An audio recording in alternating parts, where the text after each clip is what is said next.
America is changing. The world is changing. But Canada hasn't noticed. For decades, Canada believed it could count on a predictable Reagan-era America, friendly, sentimental, cooperative, and always ready to put the alliance first. That era is gone. The United States has entered a new age, an age of hard interests, blunt realism, and unapologetic leverage. And while Washington has shifted, Ottawa is still playing from a 40-year-old script. The result? Canada is being outmaneuvered, outflanked, and outpaced. Before we break down the geopolitics and the economics, let me start with the rhetoric problem, because this is where Canada's decline becomes obvious. Canada's messaging to Americans has started to look a lot like Kamala Harris's presidential campaign. It's not built on substance, strategy, or policy. It's built on emotional appeals, celebrity signals, and moral lectures. Kamala's pitch was basically vote for me because Taylor Swift and Oprah approve. Doug Ford's pitch to Americans is support Canada because we're friends, Trump is bad, and Reagan would agree with us. But here's the problem. Americans aren't buying emotional propaganda anymore. That era is dead. Doug Ford ran that selective Reagan ad, cutting out the part where Reagan clearly said he used tariffs against Japan when it was necessary. Ford cherry-picked a line to make Reagan sound like a soft, unconditional free trader, which he wasn't. It was a political insult disguised as an argument. It assumed Americans are too dumb to remember that Reagan slapped tariffs and quotas on unfair traders. The ad was dishonest, and worse, it was condescending. This emotional, substance-free persuasion, whether it's Kamala's celebrity politics or Canada's "we're your friend, don't be mean to us," is outdated. The American voter has changed. The American political climate has changed. The American strategy has changed, and Washington is not going back to the old world just to make Canada feel comfortable.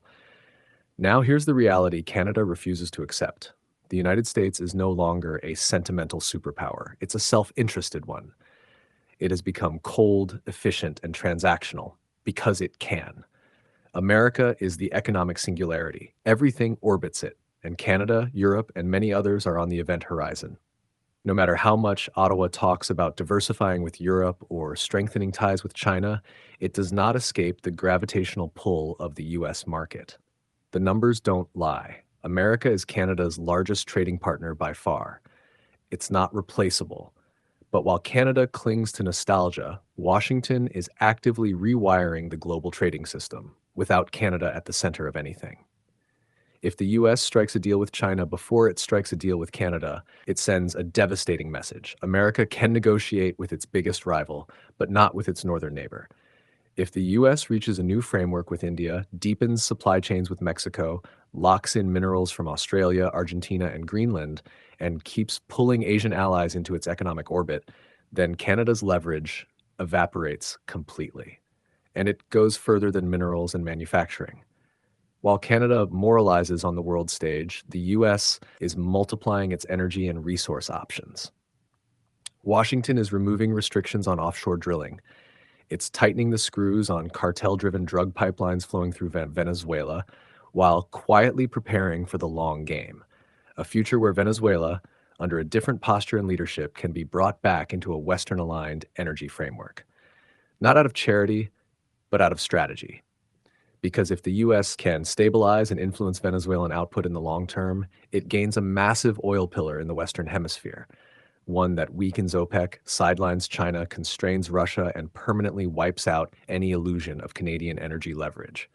It's exploring the ocean floor for rare earth minerals, and it's friend-shoring energy production with Middle Eastern nations, nations that hold both oil and critical resources.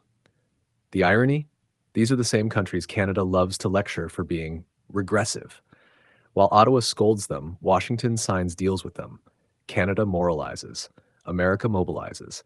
And in a cold world, moral lectures don't fuel factories, power grids, or supply chains. Energy does. Washington is building counterweights to every piece of leverage Canada thinks it has. Canada assumed it could hold minerals and oil over America's head. The US answered by sourcing from everywhere else to make sure Canada can't use those cards ever again. Canada assumed we'll just diversify with Europe. Then Stellantis, an EU-based company, cut Canadian investment to prioritize the United States anyway. This is the punchline.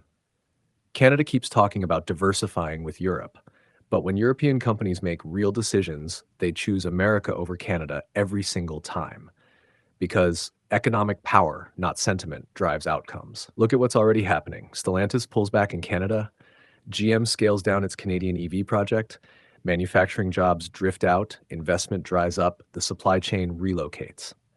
Meanwhile, Ottawa responds with speeches, symbolism, and lecturing, as if that can outmuscle market gravity. Canada has misread its role. It believes it has leverage it simply no longer holds. It believes America has no other options.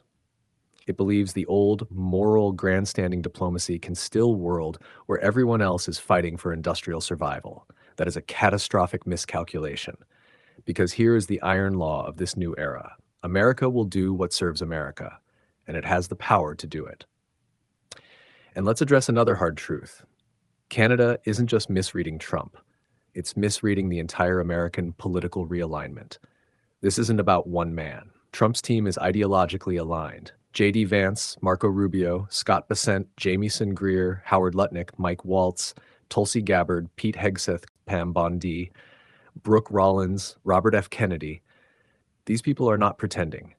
They genuinely believe the U.S. has been bled by its allies, exploited by its friends, and taken advantage of by a free rider system that must end.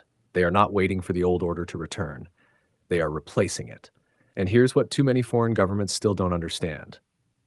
When Donald Trump was shot in Pennsylvania and he stood back up, bloody, defiant, and chanting, "Fight, fight, fight," the world witnessed something deeper than politics. It revealed a movement driven by conviction, not convenience. It showed a man and a base with an instinct to resist, not retreat. This is not a casual political wave.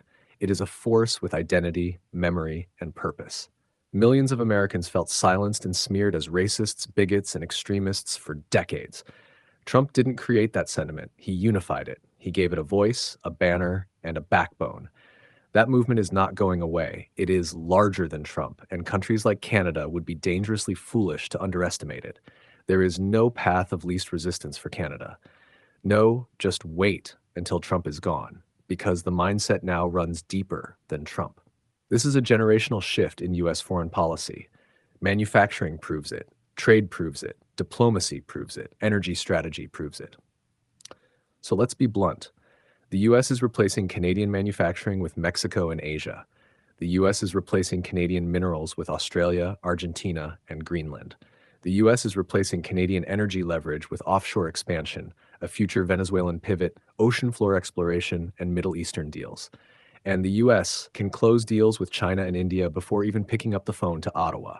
If Washington finalizes deals with China, India, Mexico, Australia, and key Asian partners before Canada, then Canada's goose is cooked. At that point, the world will see what was true all along. Canada needs the United States far more than the United States needs Canada. And that is the moment Canada will have to face reality. Not the fantasy of friendship, not the nostalgia of Reagan-era comfort, not the celebrity-style emotional politics. Reality. A new world is here, and Canada has two choices: adapt to it or get left behind by it. America has already moved on.